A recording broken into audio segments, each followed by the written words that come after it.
Hi, I'm Patrick Tuttle, the real estate guy with Coldwell Banker Heritage and Legacy Management Services with your real estate market update for today. It's January 31st. We're a little late on getting this out, but the data is current. It's from December 2023, and I'll be right back with your report.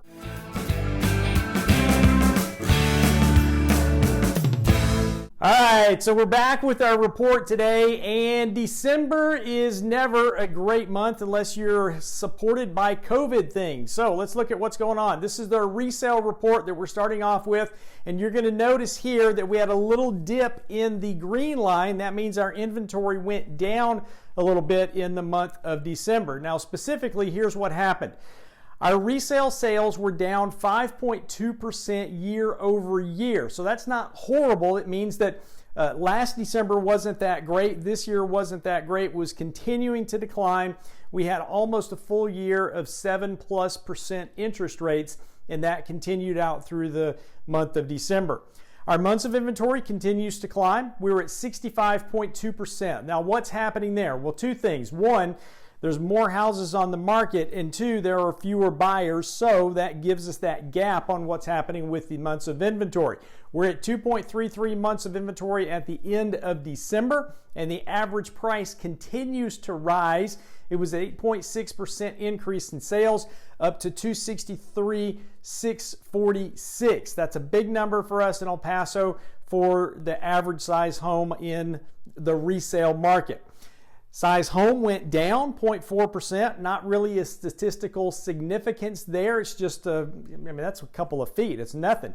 And price per square foot, 9% up. That's almost matching the price increase at 8.6%. And we would expect to see something along that. And the surprising thing is that it's taking longer to close a house these days, 67 days on market. So what's going on there? Well, a couple of things. There's more choices for the buyers to select a home from, and it's taking longer for the mortgage companies to process the loan in order to get those closed and at the title company. So a couple of things that are happening there. Buyers are just taking more time today, unless you're in the lower price points where we're still seeing a few, not many, but still seeing a few multiple offer scenarios. So overall, a good report, more like a normal December. We are fully out of COVID, fully out of the supply chain issues that we've had a couple of years ago, and now we're going to get on to our new home report. Now this takes a little bit of a turn, and when we see the number for the average sale price,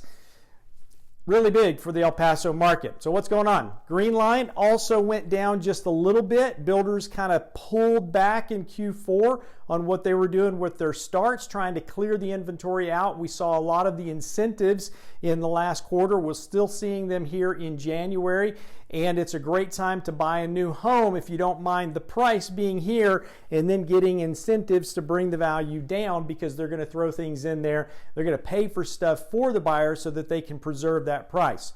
Now, specifically, this is what's going on with the market. Sales were down 0.4%. Almost a statistical even market. We were pretty much at the same we were as last year. 247 homes this year compared to 248 last year. It's nothing. It's one house. It's nothing. Months of inventory up 1.7% year over year. Average price, this is the part that's really the kicker. It's up 15.4% from, watch this, 307,785 a year ago to 355,788 this year. That's a big jump in a 1 year period of time, especially when our wages here in El Paso are not increasing at that rate. I don't think any of us got a 15% raise in our jobs over the last year, yet the builders and their suppliers, the prices are going up. I'm not saying they're making more money. I'm saying that the cost of building has gone up, and that's reflected in that price. Average size home down 5.3%. I predicted that over 2 years ago. The market's starting to show, because there's a ceiling at which our market is going to pay, and the builders need to stay below that ceiling so they can continue to sell homes. And as long as the price continues to go up, the average, they're going to have to build a smaller home and still maintain those prices, and that's what we're seeing in the marketplace.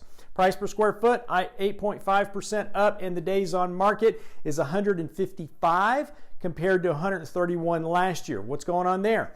More choices. Buyers are taking more time, so they're looking at all of the inventory that's out there and then trying to put together the right deal for them, which could include closing cost allowances, landscape allowances, appliance allowances. There's all sorts of things that the builders are putting in to incentivize the buyers, including increased commissions for the real estate agents. There's all sorts of things out there to drive those sales. So that's our new home report for December. Now, current mortgage rates, about 6.5 is what the 30-year mortgage rate is. This was pulled yesterday on January the 30th. And rates are, especially in the builder world, they're getting bought down. So the builders are paying additional fees to get the interest rates down into the 4s. And I even saw a 3.875% from one of the builders this past weekend on a 2-1 buy down. That means that the first 2 years are going to be at that 3.87% interest rate. That's 2 years at that. 1 year is going to go up afterwards. So 2-1 buy down as low as 3.875%. Consult your builder rep, your lender on how those things work, and they will tell you how it works on those buy downs.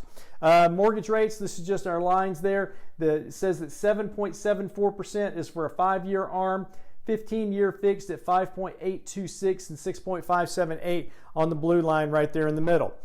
S&P index, stock returns, things like that, all positive numbers, but not big positive numbers until you get down to the S&P small caps. It was at the S&P small cap 600 was at 12.61% over the last month. The only negative numbers are over here on the 2-year percentage returns on the mid cap and the small cap 600.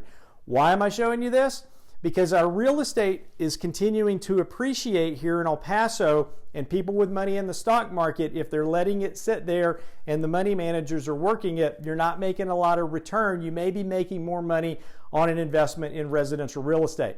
Unemployment rate continues to be strong. The latest data that we have is from October of 2023, and we're on that downward trend somewhere around 4.25, 4.3% here in the El Paso market. As we get the December data and we see the service jobs for the holiday season, I expect that rate's going to be even lower.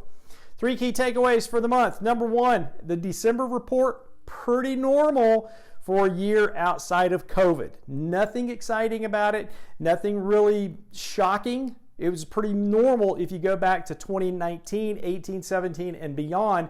It's almost the same as what we had seen before. Number 2, the increase in the average sales price in the new homes. That's the biggest concerning piece of the puzzle for me, because again, none of us are getting that 15% raise in order to see the higher price that we had year over year on the new homes.